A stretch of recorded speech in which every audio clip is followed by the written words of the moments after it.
What's going on, guys? Welcome to the Creating Wealth Podcast, where I, Kyle, from Kyle Curtin Real Estate, interview local top dogs in the real estate investing, wealth building, and personal finance industries. Let's build together.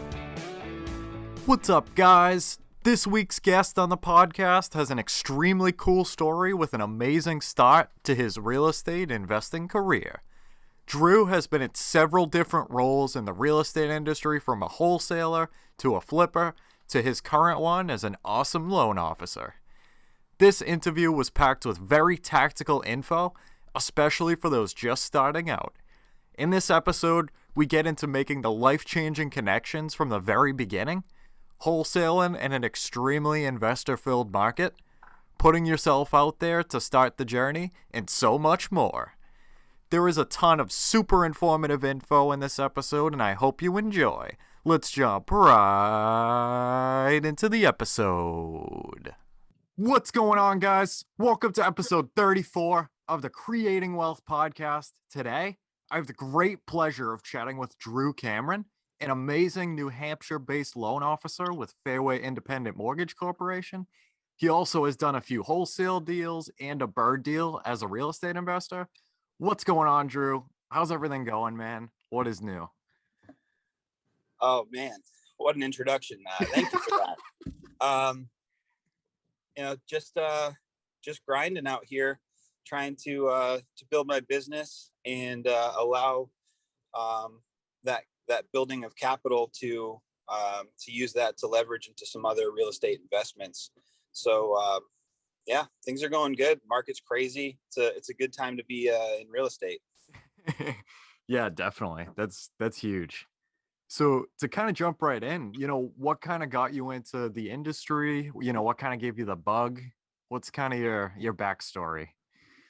So kind of the quick and dirty backstory is I've always been kind of a entrepreneurial minded and spirited person, but never had the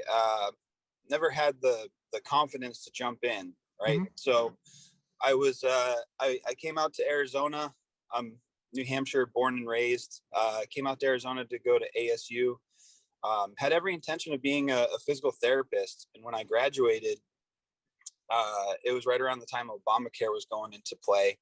And so I had to shadow a few different physical therapists as part of one of my senior projects. And they didn't really seem excited about what was going on.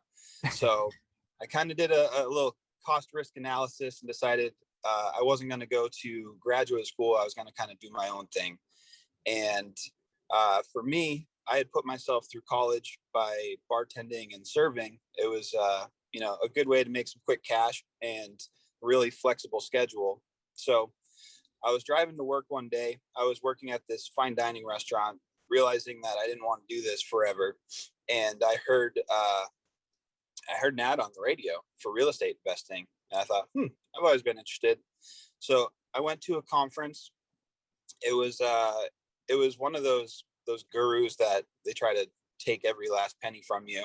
Yep. I won't name names, but you can kind of get where I'm going with this. Yeah. So I walked out of their conference thinking, hey, there's a lot of good information there, but I'm not about to spend $40,000 for coaching. Yep. So I did what any young kid would do. I went home and used the old Google, found Biggerpockets, started listening to that podcast religiously. And through Biggerpockets, they always talked about meetups and networking.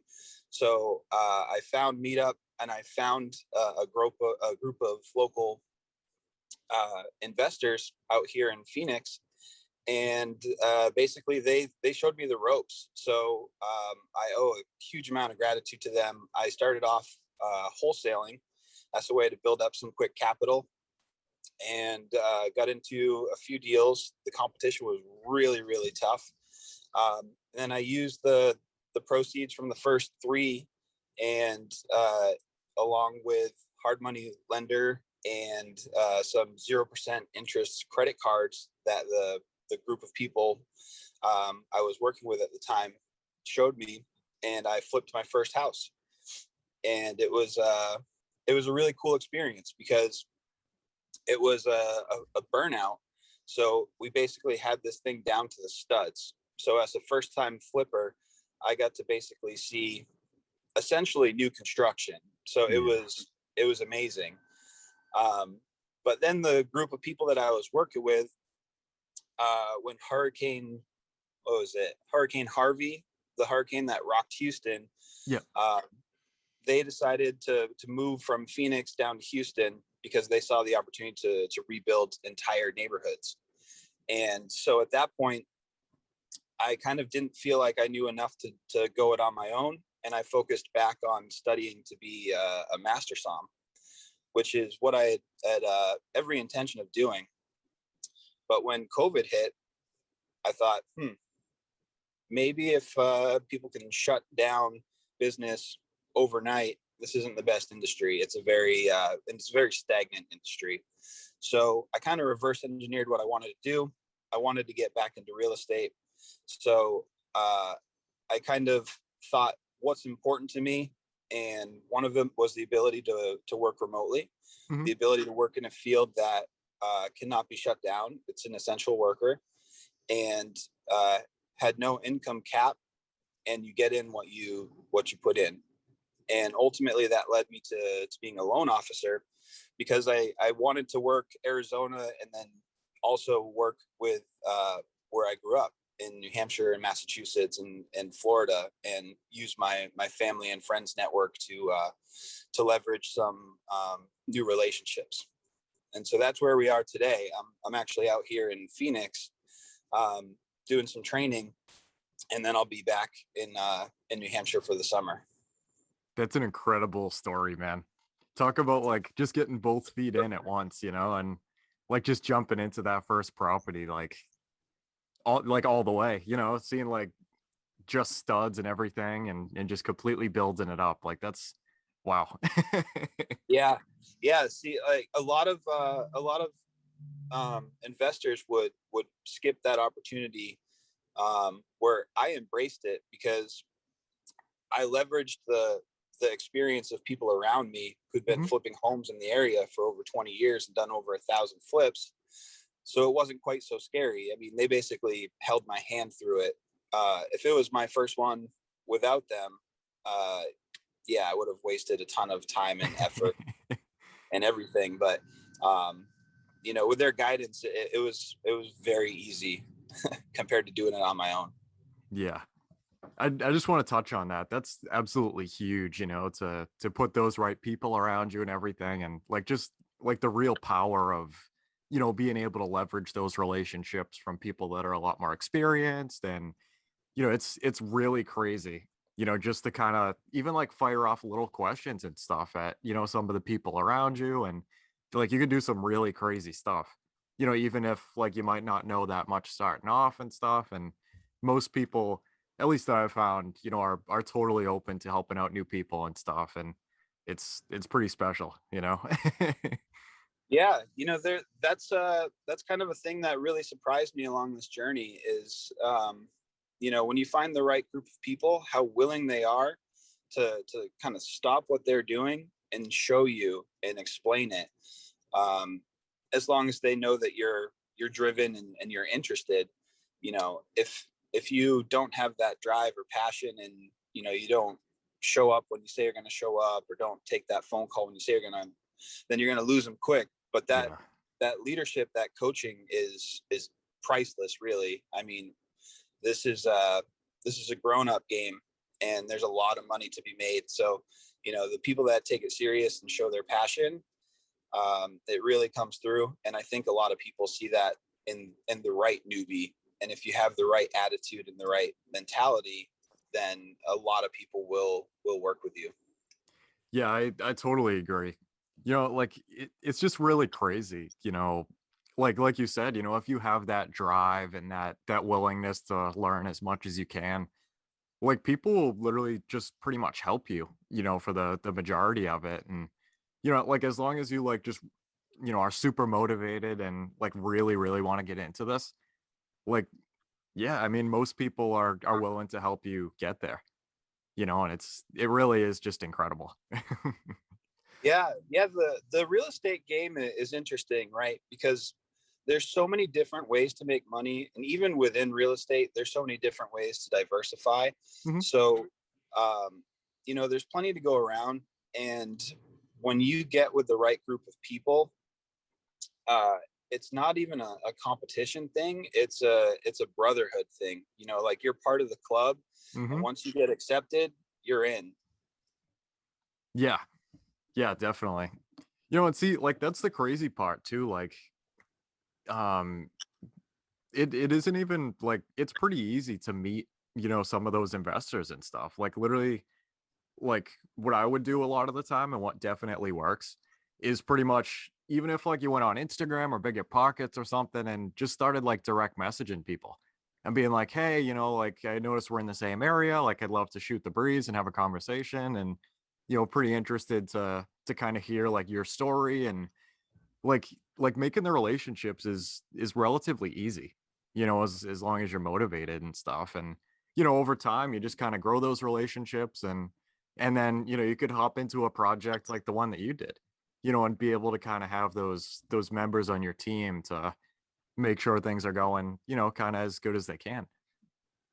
Exactly. I mean, all those business cliches, the longer that I get involved, the more I realize they're true. Mm-hmm. Like your network is your net worth, and the fortune is in the follow up. Yep. If you follow up and show people that you care and that you're consistent, that really, really goes a long way. Yeah. Honestly, it was a pretty big eye opener for me, like, just to kind of see the amount of people that don't really do that as much versus like, like when you start doing that and stuff, like, it can make such a big impact, like, that it's ridiculous. Like, I kind of figured, first hopping into this, that like it was going to be super hard, like everybody's following up all the time and doing all this crazy stuff. And that wasn't necessarily the case. Like, it just like you said, like, if you're like just constantly following up with people and being a good person and everything, like, you'll get pretty far, because like not everybody does that. I was like, Yeah, wow. it's true. And the other thing too is just, you know, being a good person and making sure that your word is good, Mhm. because almost entirely everything in this business is referral based. So Yeah.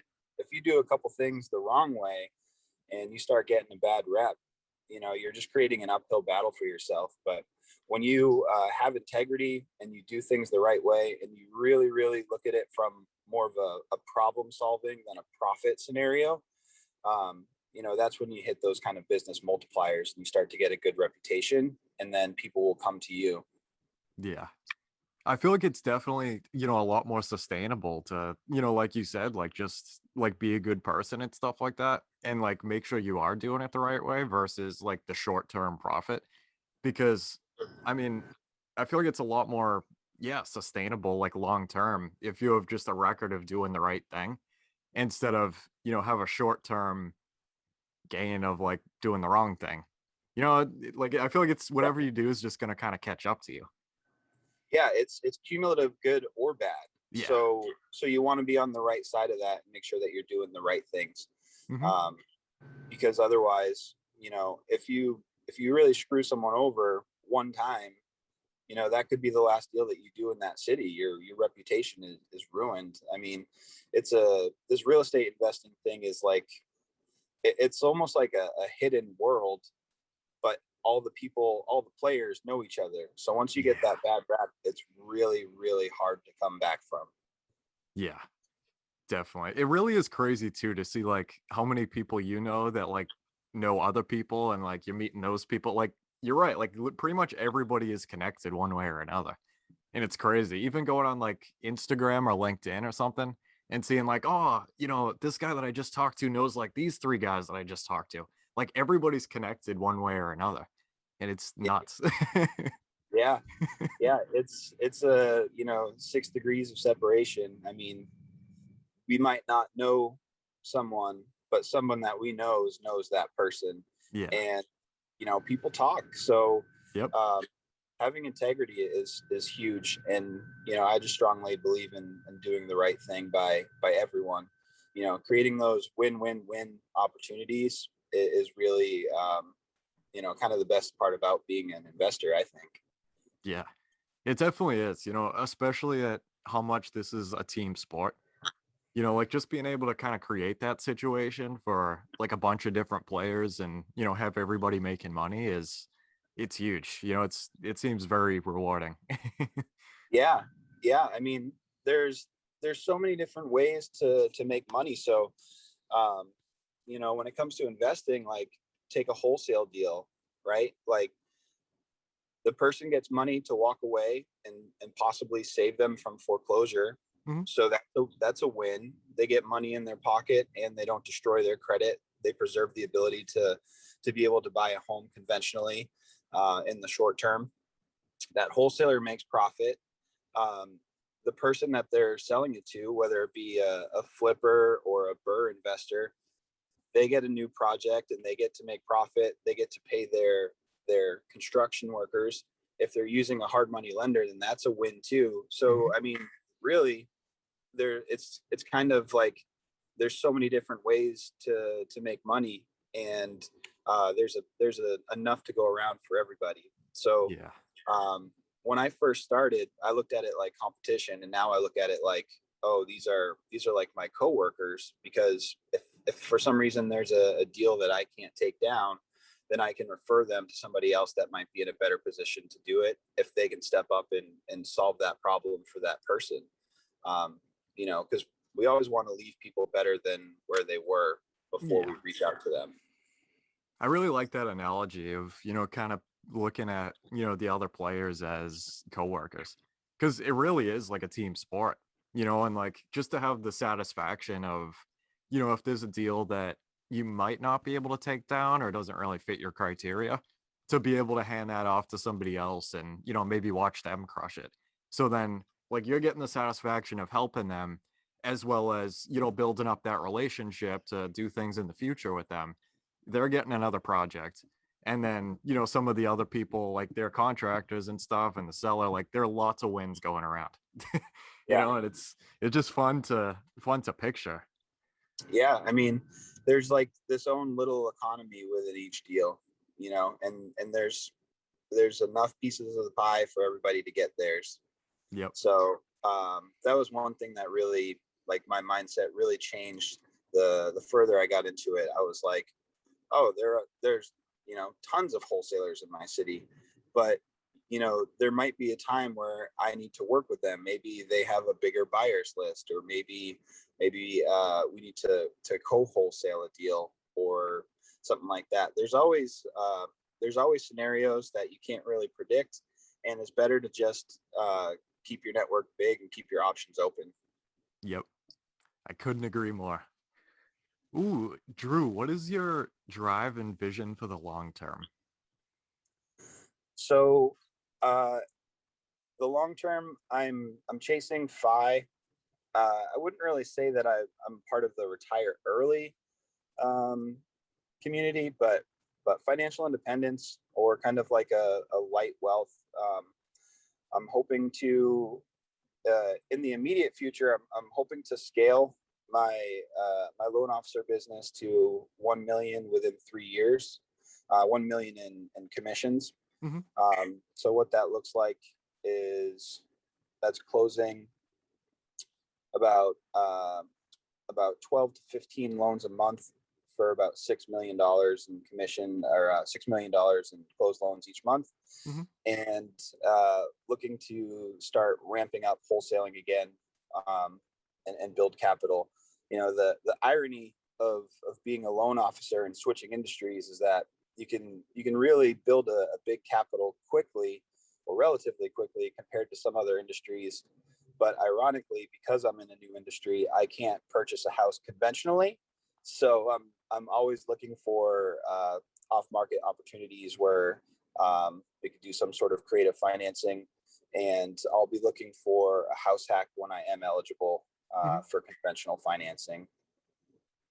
Wow, that's awesome. That's interesting about the conventional. Like, is it like a rule or something, or?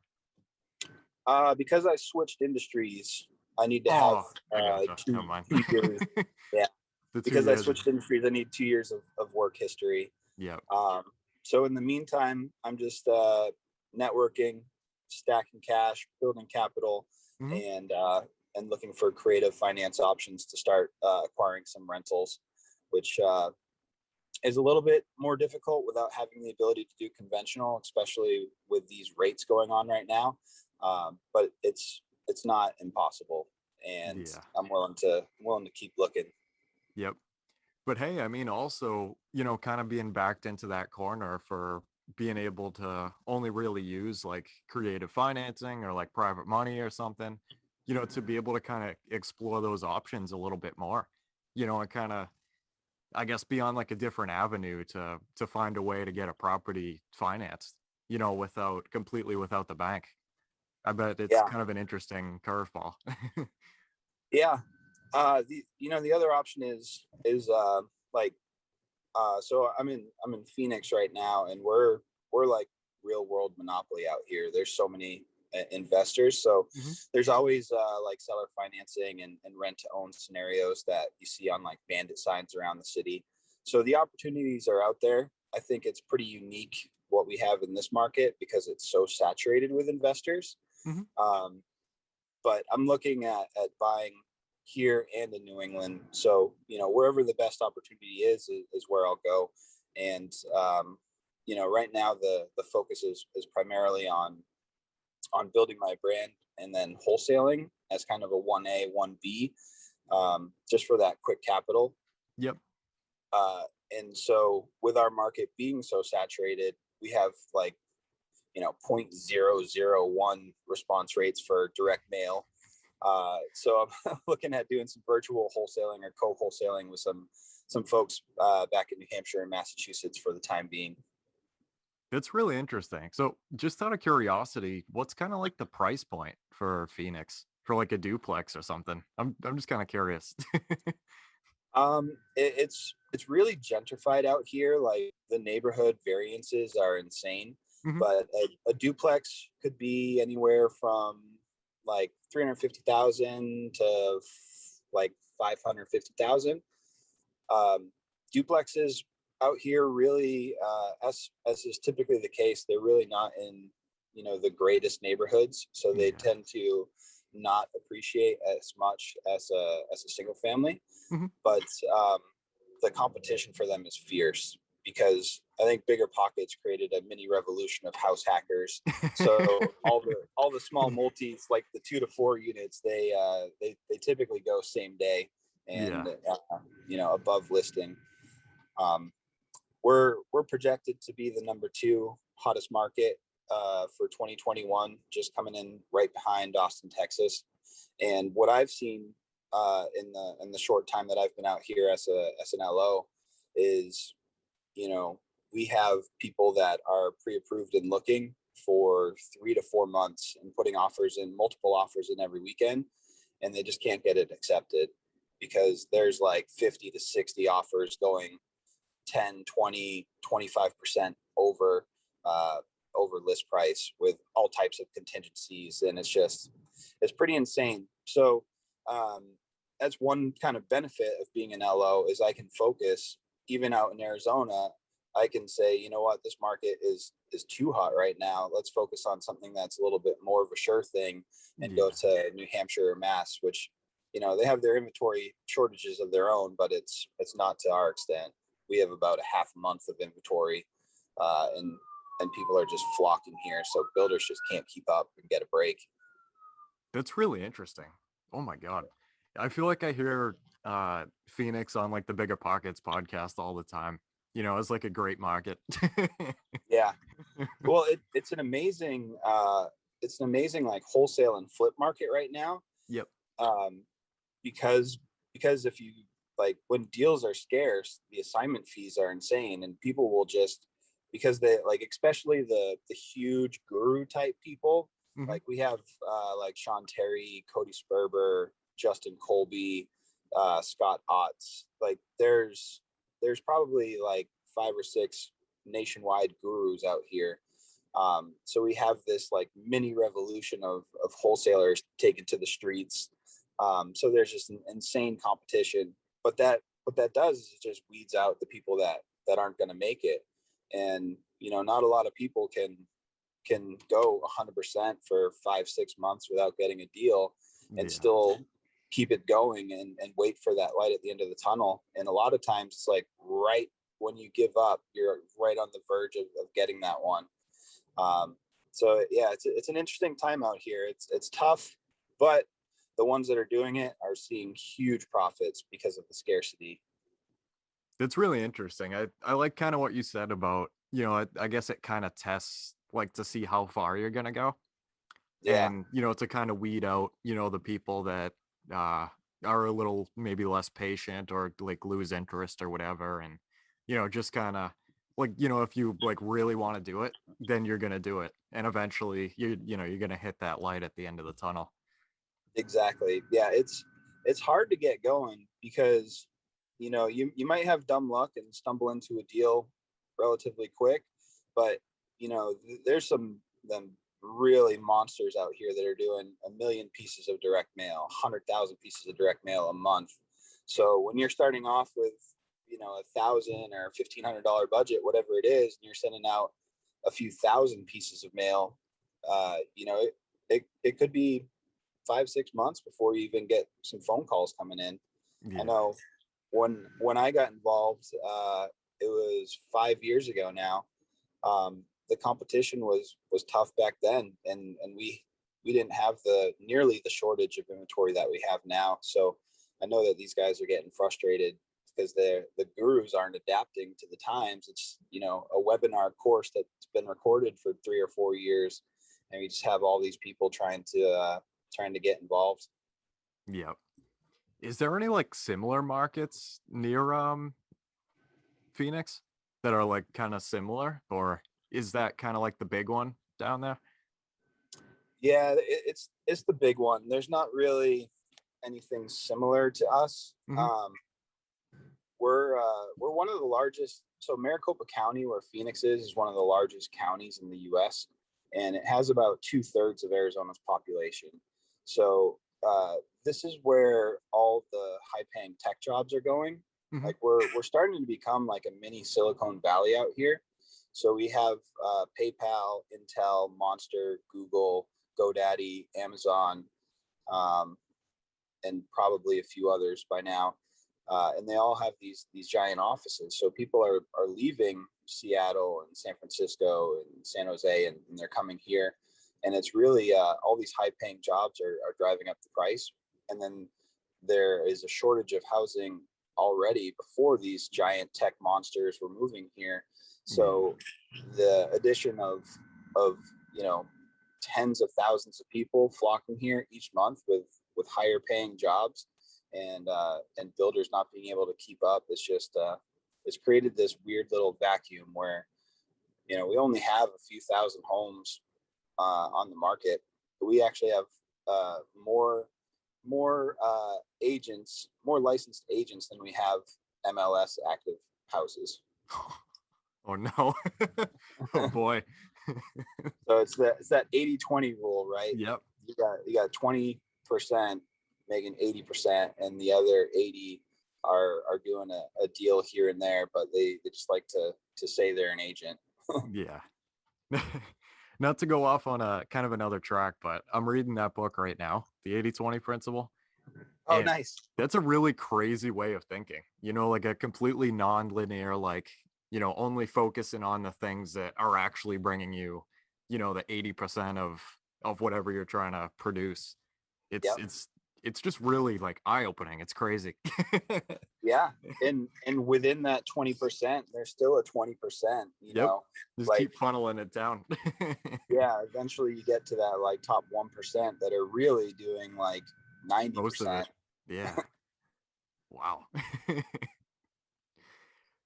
Would you mind kind of telling the story of acquiring your first property? I know we kind of, talked about that flip a little bit. And any lessons that you learned from it?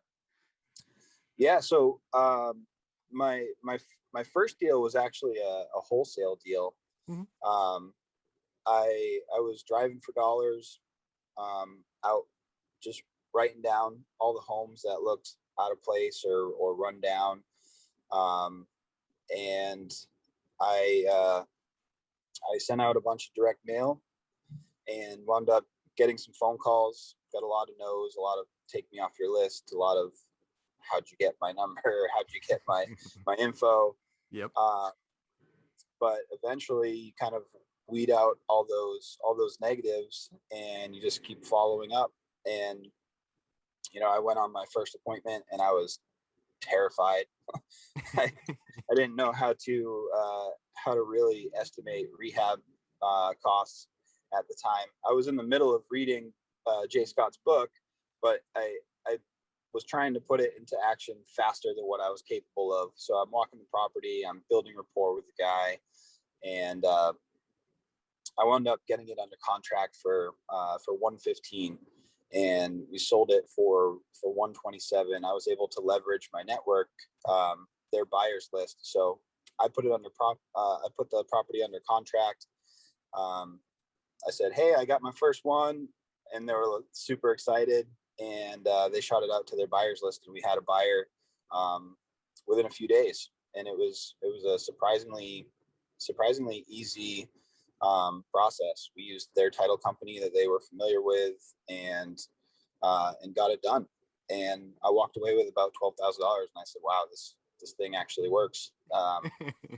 Because it kind of seems like I don't know, until you get that first check, it doesn't really seem real or tangible. So like, why wouldn't everybody do this?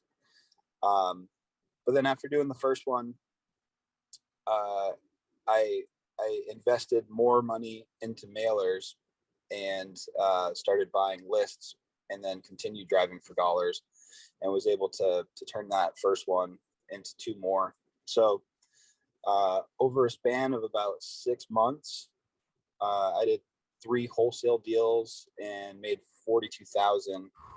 And then I leveraged that with hard money to do a flip that was kind of offered to me. I don't know that I would have gotten into flipping if it wasn't kind of brought to me. Mm-hmm. But with the opportunity, I said, you know what, let's do it. I want to learn how to do this. This was kind of at the time, that was the end goal. I wish I would have bird it and hung on to it, because the appreciation from that house is like almost double now, which is just ridiculous. But yeah, we flipped it, made a little bit, and I think we made about 25 grand on the flip, which at that time we were shooting for like 30 to 40. Now flippers out here are making more like 80 to 120 per flip, just because we're in such a hot seller's market. But great learning lesson. And the power of kind of stacking deals on top of another, and just having good deal flow back then was really good to learn and get that experience. That's such a crazy story. Just to like do it that first time and then leverage it like 3 more times and still make money on it after that. It's literally like, it's just out of this world, like just to be able to multiply like money like that. And it's just crazy, Yeah. There's a ton of potential, like the sky's the limit. On a wholesale, if you hit the right one, I mean, there are people that have $100,000 assignments or closing fees every once in a while. So I mean, it could really be like life-changing wealth for a lot of people, and you never know when you're going to hit that one. It could be today, tomorrow. So you just got to kind of keep cracking at it. Yeah, of course. Speaking of wealth, Drew, how do you define wealth? I define wealth as having time freedom. When you have enough money, cash flow, wealth, whatever you want to call it, that you can replace your active income with passive income. Mm-hmm. That is what I define wealth as, is being able to work when you want to work, being able to do what you want to do when you want to do it. And like, to me, that doesn't necessarily mean like driving the Bentley or the Rolls. Like, you could have generational wealth and still drive like a Camry, that's fine. Yeah. Like as long as your bills are covered, that's kind of like lean financial independence.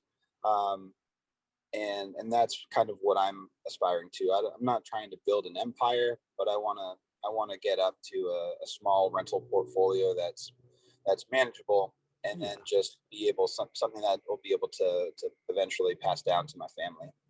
Yep, definitely. I love it. So with that rental portfolio, would you kind of want to manage it yourself? Like keep it like a lot smaller, or is that something that you would outsource to like a property management company, do you think? Eventually I'll outsource it, but I think, in order to be a good leader, I believe that you need to be able to do everything that you ask of the people around you. Mm-hmm. So I think that in order to be able to know what you're looking for in hiring a property manager, you should be a landlord for a couple of years, because it's not for everybody. Yeah. And so my sort of like plan is to start house hacking multis and just buy a house a year for 4 or 5 years, and then continue to manage them as I move out. And I want to get homes on not really both coasts, but kind of like get a couple multis out here in Arizona and a couple in New Hampshire, Massachusetts area, to have the best of both worlds. And that comes back to kind of that diversifying. Yep. Because no one really knows what the market will do, but by being invested in multiple markets, you kind of you leverage yourself a little bit more and kind of prop yourself up against a downturn. Yeah, I really like that. Just to have that diversification between like two different places, and so now like you have probably a lot more comfort, kind of knowing that you have two different markets to, kind of combat each other, depending on how things are going. That's awesome. Yeah, because, like every market's different. Like we all know the Midwest is where you invest for cash flow if you want to be kind of hands off, but those places don't really appreciate. What we're seeing in Phoenix right now is a ton of appreciation, but not really a whole lot of cash flow. Mm-hmm. So, and same thing with New Hampshire and Mass are kind of similar. Like you can get a little bit of cash flow in small multis, but you're not really going to get a whole lot in a single family.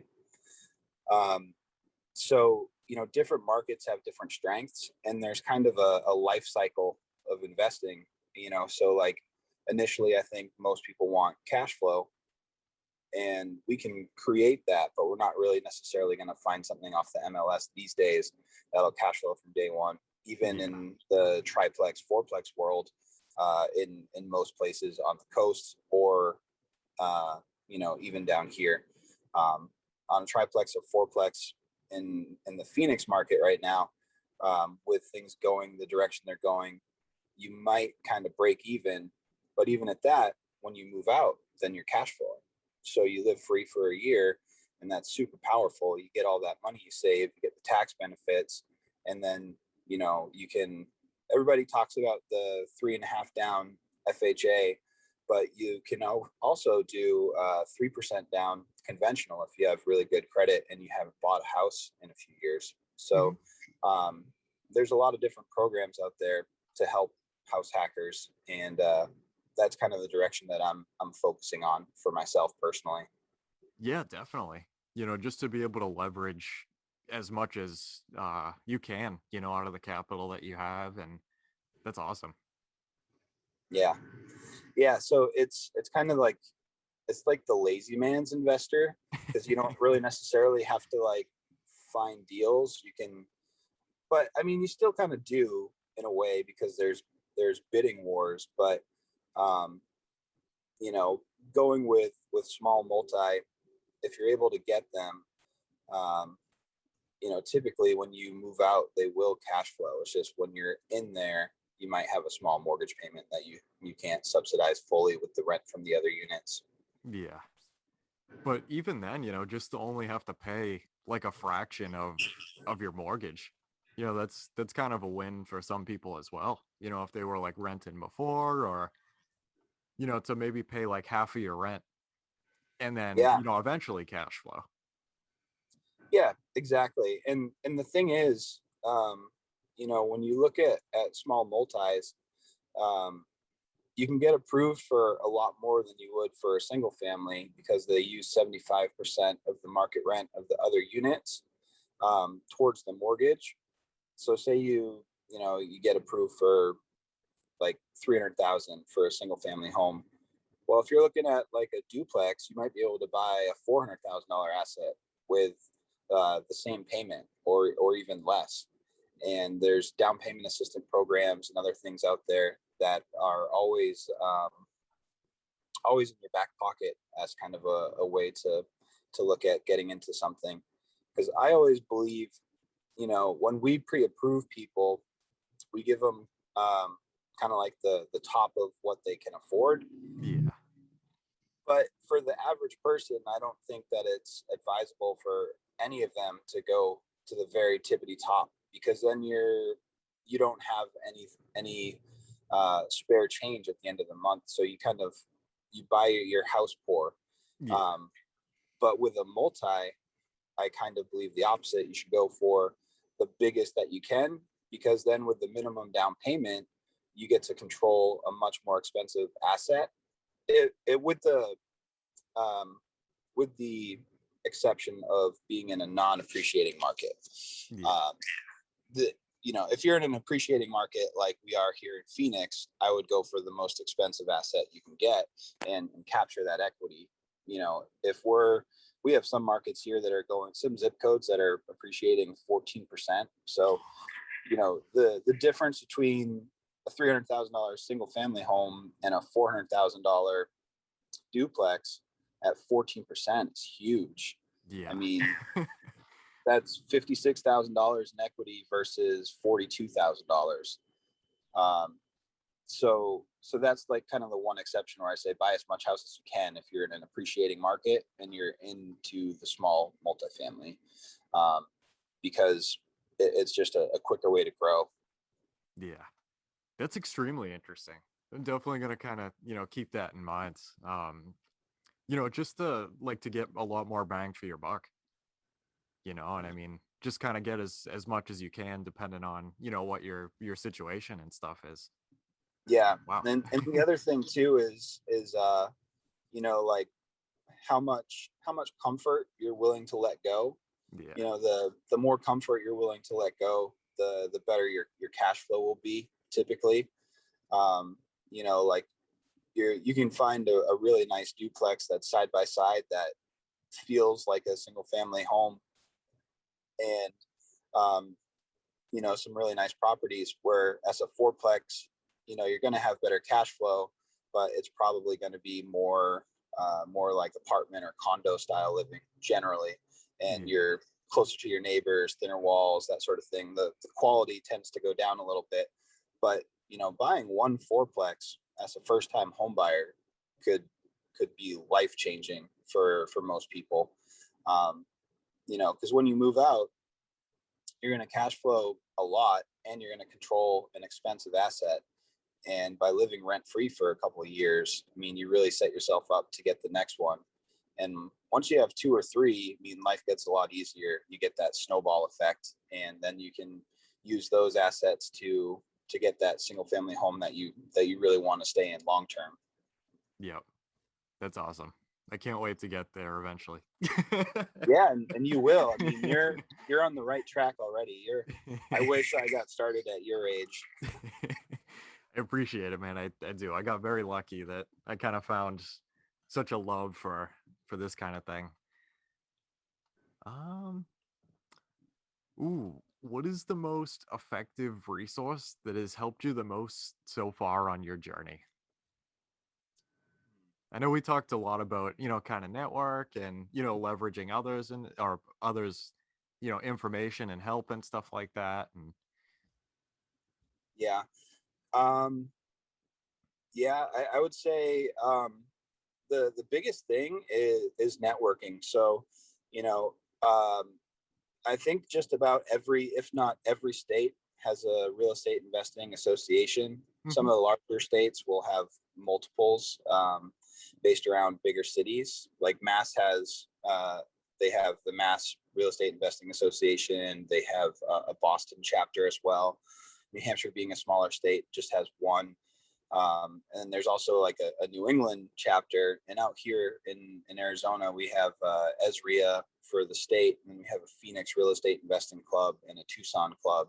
So what I would say to anybody looking to get involved, if you are on the sidelines and you want to get involved in investing, intentionally put yourself out there, put yourself in situations to meet people that will be willing to help you, and read as much as you can so that you can speak the lingo, because just putting in that minimal effort up front will let them know that you are serious.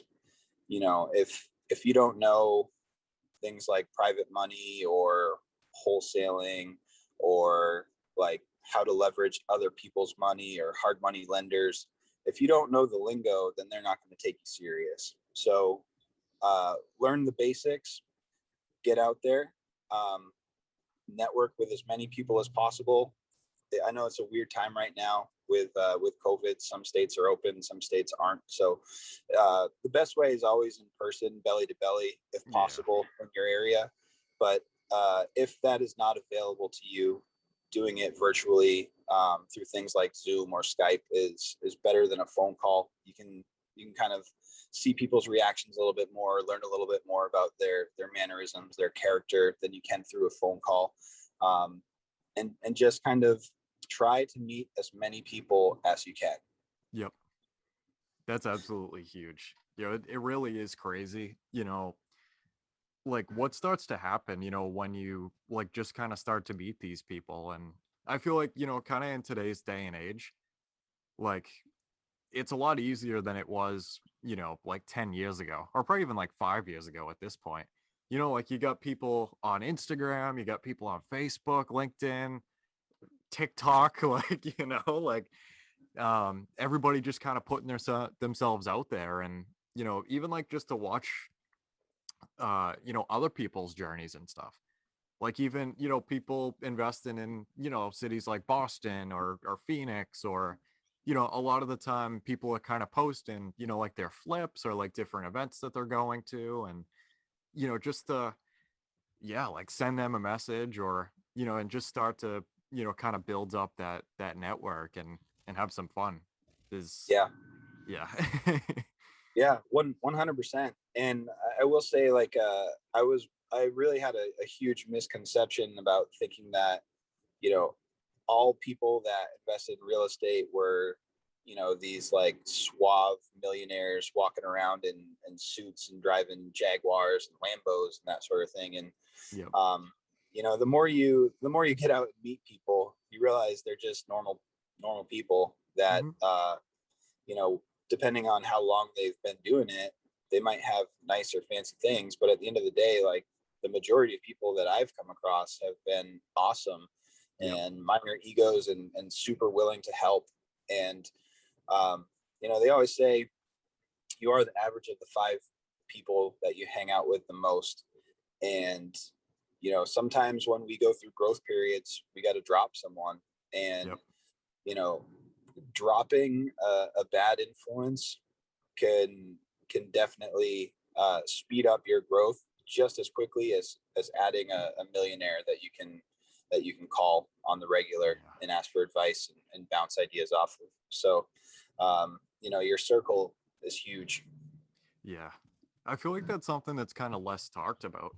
You know, even, you know, like the similar principle of like, you know, how to make more money. Like you either make more money, you know, like per hour or whatever, or, you know, you decrease your expenses to hold on to more.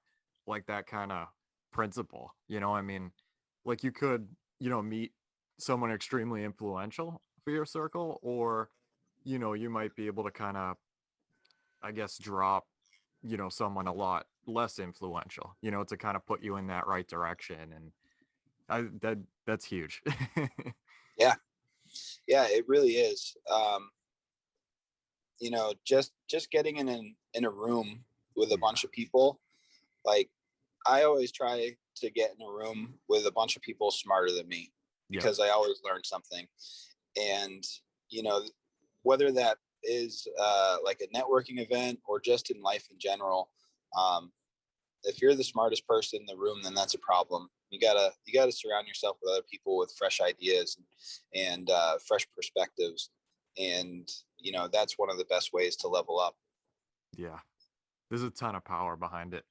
It's a lot of fun too, to see people that are like so much farther ahead of you, and like just to, shoot the breeze with them and stuff. And, like they've been through like a lot more than you have, and have, a little bit more or a lot more experience a majority of the time. And it's, there really is, a lot of power and stuff behind it. Yeah. Yeah. The one caveat is just don't compare yourself to them. Yeah, definitely.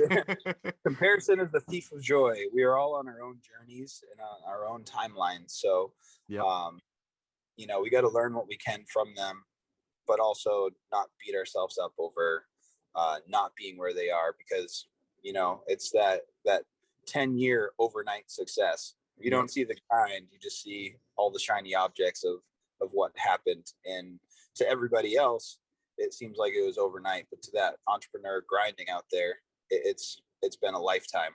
Yeah. That's so true. That's a really big one too, that I feel like is kind of less talked about. Just to like make sure that like you're doing you, and like I guess not getting discouraged when you see, some of the people on Instagram with like hundreds of units and, like this, that, the other. And, just to kind of stay on your path and keep progressing, at your speed and stuff, and not getting lost in that kind of vision, I guess. Yeah. Because like each person is kind of different and unique. And, that person that has 100 or 1,000 units or, whatever, that's awesome for them, but that's not necessarily going to be right for everybody. Yep. Some people might just want to wholesale and systematize it and build it into a business, whereas other people might only want rentals, versus someone else who only wants flips or notes or hard money lending or whatever. There's so many different ways, and there's a million ways to make money in every market. Not every strategy will work in every market, but there is a strategy that will work for each market. And it's just about finding out the right one. And when you figure out what your niche is, then that's when you go all in. And that's when you see those periods of like exponential growth once you get laser focused on your criteria. Yeah, that's huge. I love that. Like not every strategy is going to work everywhere, but you could either change the strategy to find the one that works, or change a location to make it work with that strategy or something. Just kind of like flip-flop the pieces to do what you want to do. Exactly. And that's kind of where I'm at now is kind of interesting, because the markets are all kind of similar in the fact that they're all heavy appreciation markets and kind of a little bit less on cash flow. So not necessarily ideal as a way to start getting into rentals, but in this market, it's an awesome opportunity for wholesalers or flippers or the Burr method. It's a lot better in appreciating markets like what we're in. Yeah, I couldn't agree more. A last but not least question: do you read? And what is your favorite business, investing, or real estate book that you would recommend to anyone? Oh man, so so I read a ton as a kid, and then I got away from it for a long time. But about 4 or 5 years ago, Hal Elrod was on the Biggerpockets podcast, and he wrote a book called The Miracle Morning. Mm-hmm. And that book literally changed my life and got me back into reading regularly. So nowadays I'm an avid reader. I read about a book a week. And the majority of them are all real estate, business, or mentality based books.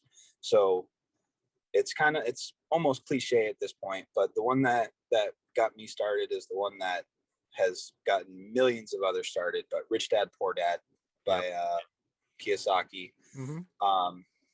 That really opened up my mind to a different way of thinking and got me heavily focused on real estate.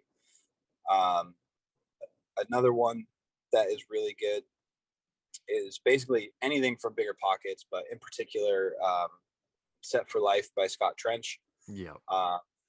Is kind of what I'm in the middle of doing right now. I'm sort of I just switched industries, and I'm creating my financial runway so that I can make some big waves later on in this year, kind of in the third and fourth quarter of 2021. So that was a huge inspiration for me doing what I did. I never in a million years thought I would ever work a sales job, but here we are, and I love it. So there's no going back. I'm all in. And then another one is just Traction. Traction is a great book. With my company, we have a book club, and we read How to Make Shit Happen by Sean Whalen last month, and that was awesome for its simplicity and how a few things can really change your life.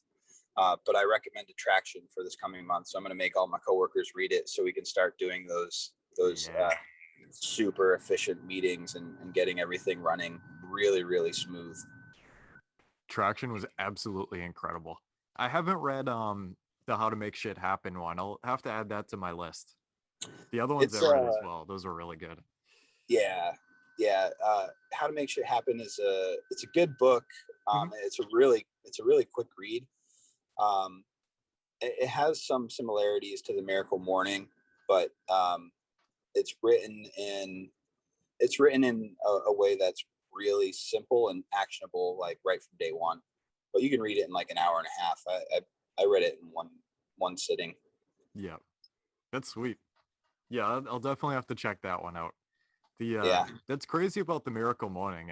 I that book really had an impact on me as well.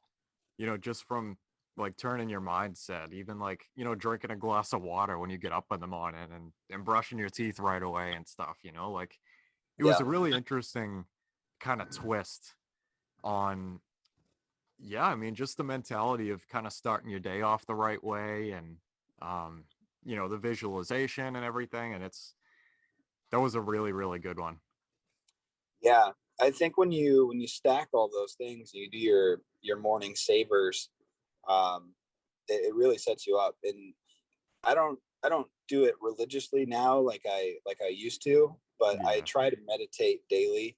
And I usually do that first thing in the morning and then do a stretch. And then I write, so this is going to be like a Biggerpockets plug by the time this is released, but I have the Biggerpockets intention journal. So I write down, I use that for my journal for the Miracle Morning. And I set up my day before I get to the office, and then you stay focused. And when you stay focused and you continue to do the little things day after day, eventually you start to see results. How is the intention journal? I hear Mr. Brandon Turner talk about it all the time, but it's awesome. It's filled with little tidbits here and there. There's some motivational stuff, and every day you have to write down a few goals for your day and then like a goal for the week. But yeah, it really keeps you on track, and just putting pen to paper, for whatever reason, that mentality just it really keeps you laser focused and keeps you progressing. So I recommend it, because I know if I just get a plain journal, I'm probably not going to go and do it. But the way that he has it all laid out, it really makes for a good 90-day laser focused sprint towards whatever goal you're trying to accomplish. That's awesome. I might have to check that one out as well. Yeah.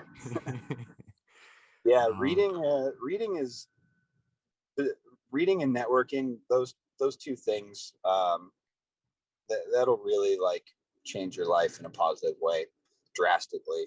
Oh yeah, definitely. But yeah, thank you very much for coming on here, Drew. It really was a pleasure. I could talk to you for hours, man. I know, likewise. I mean, you're getting a good thing with this podcast going. I think it was meant to be. You're a great interviewer.